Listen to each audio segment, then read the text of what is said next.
Bonjour à toutes et à tous. Récemment, j'ai lu un article qui expliquait que les hommes sont 2 à 4 fois plus susceptibles de se suicider que les femmes. Pourquoi? Parce que la société a longtemps encouragé les hommes à se taire, à souffrir en silence, à ne jamais montrer de vulnérabilité. Beaucoup d'entre nous sont prisonniers de ces stéréotypes de l'homme fort, du loup solitaire, et cette façade devient insoutenable. Et ceux qui se conforment le plus à ces stéréotypes, ne jamais montrer ses émotions, rester toujours autonome, prendre des risques inconsidérés, sont les plus à risque. Ils finissent par être enfermés dans une vision en tunnel où ils ne voient plus aucune autre possibilité que la souffrance et la solitude. Par exemple, un homme qui perd son emploi peut se convaincre qu'il ne retrouvera jamais de travail, qu'il est un échec total et qu'il ne vaut rien en tant que personne. Cette vision restreinte de la réalité les empêche de trouver des solutions positives ou de voir l'espoir au-delà de leurs difficultés, où la souffrance semble n'avoir qu'une seule issue désespérée. Mais il existe une autre voie. Nous devons chercher plus profondément, redécouvrir ce que signifie réellement être un homme. Et je suis convaincu que nous trouvons cette vérité en Jésus. Jésus a montré qu'être un homme, ce n'est pas être invulnérable, mais être assez courageux pour aimer, pour pleurer, pour se soucier des autres et pour porter les fardeaux avec foi. Et il est possible d'être à la fois fort et vulnérable, de faire preuve de compassion tout en restant ferme dans sa mission. Nous devons nous libérer de ces stéréotypes destructeurs et redéfinir la masculinité, de manière à ce qu'elle permette la véritable humanité, la vulnérabilité et l'amour. La souffrance en silence et l'incapacité de partager ses sentiments sont malheureusement fréquentes. Ce que la société nous a appris, c'est que nous devons être forts, ne jamais montrer de faiblesse, tout garder en nous. Mais la réalité, cette version de la force nous fragilise et nous isole. Cela finit par créer des fractures intérieures, des blessures que nous ne savons plus guérir. Quand je regarde Jésus, je vois un homme qui n'avait pas peur de montrer ses émotions. Jésus n'était pas faible parce qu'il a pleuré pour son ami Lazare, parce qu'il a ressenti de l'angoisse dans le jardin de Gethsémane, ou parce qu'il a crié sur la croix. Non, Jésus incarnait un équilibre parfait, la force de porter la croix, de faire face à l'injustice et à la douleur, et la vulnérabilité de pleurer et de demander à Dieu pourquoi il l'avait abandonné. Ce n'est pas de la faiblesse, c'est le courage ultime. Et je veux que nous réfléchissions à cette force aujourd'hui, car je sais que beaucoup de jeunes hommes se sentent perdus. Dans la vingtaine, il y a tellement de pression, la pression de réussir, d'être toujours performant, de montrer une image de soi qui semble tout maîtriser. Mais permettez-moi de vous partager ce qui m'a aidé personnellement. La chose la plus importante est de trouver un sens à sa vie. Et en plus de la Bible, un livre qui m'a énormément aidé est celui de Viktor Frankl. Découvrir un sens à sa vie grâce à la logothérapie. Viktor Frankl, psychologue et survivant des camps de concentration nazis, a développé la logothérapie, une forme de thérapie centrée sur la recherche de sens. Frankl raconte qu'au milieu de l'enfer des camps, ce qui l'a aidé à survivre était la conviction qu'il y avait un sens, un but à sa souffrance. Et il relève dans ce livre une chose qui est très intéressante. Ceux qui parvenaient à garder un sens à leur vie, même dans les pires conditions, étaient ceux qui avaient la meilleure chance de survie dans les camps. Ce n'étaient pas les hommes les plus musclés qui avaient le plus de chances de survie, mais les hommes qui avaient découvert un sens à leur vie. Il explique que nous, en tant qu'humains, ne pouvons pas toujours contrôler les circonstances qui nous entourent, mais nous avons toujours le pouvoir de choisir notre attitude face à ces circonstances. Dans les camps, il a perdu sa famille, sa liberté, sa dignité, mais il a réalisé que personne ne pouvait lui enlever sa capacité de donner un sens à sa souffrance. Pour lui, c'était de se projeter dans un avenir où il pourrait partager ses expériences et aider d'autres personnes à trouver un sens, même dans les moments les plus sombres.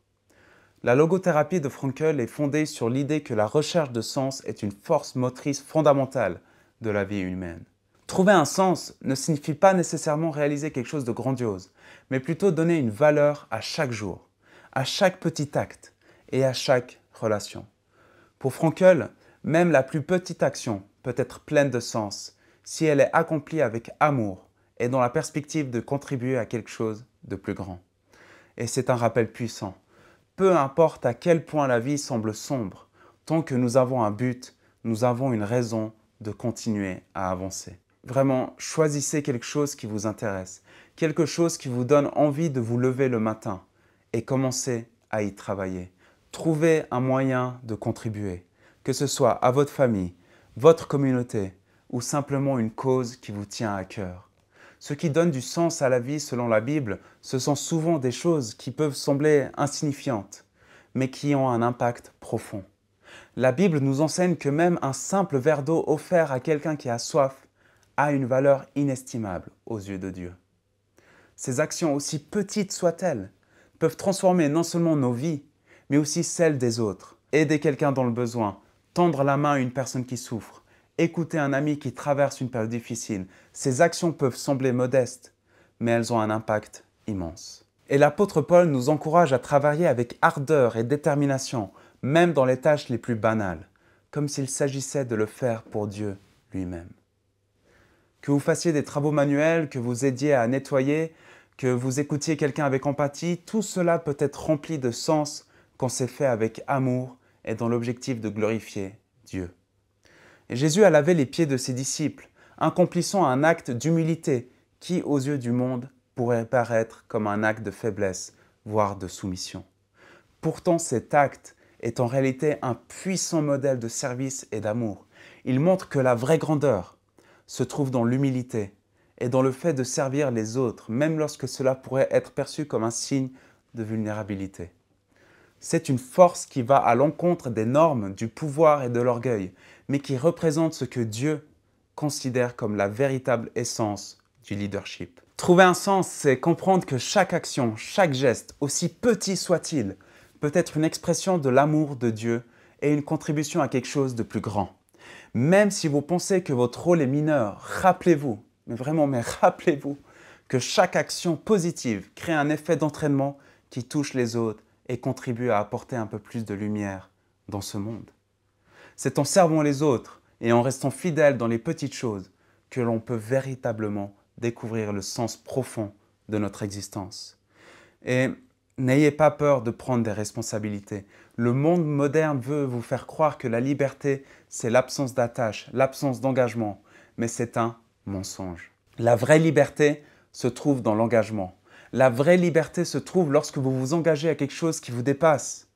Cela peut être un engagement envers une personne que vous aimez, envers une cause, envers votre foi. L'engagement donne un sens à la vie. Et souvent, c'est à travers les responsabilités que vous assumez que vous découvrez qui vous êtes vraiment et ce qui vous porte. Parfois, c'est un chemin difficile. Oui, il est possible de prendre trop de responsabilités. Mais pour la plupart d'entre nous, le défi est de ne pas en prendre assez.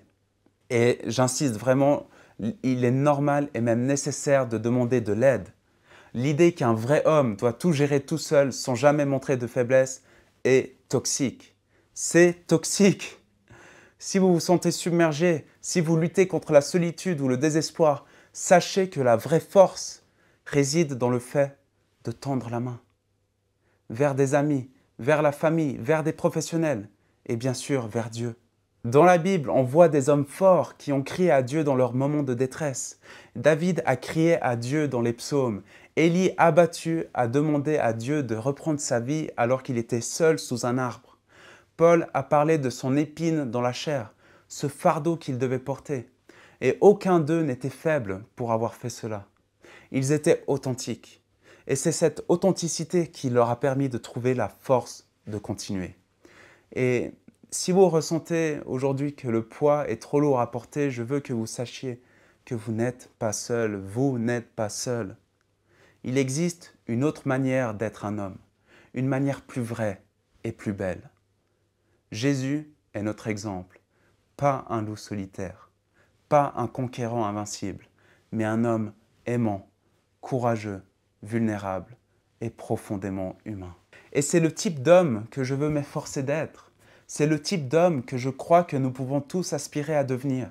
Si cela vous touche, si vous avez des luttes ou des questions, laissez un commentaire. Parlons-en ensemble. Vous n'êtes pas seul et vous n'avez pas à tout porter tout seul. Nous sommes dans ce voyage ensemble et nous avons Jésus pour nous guider à chaque étape. Merci d'avoir regardé cette vidéo et à très bientôt. Bye bye.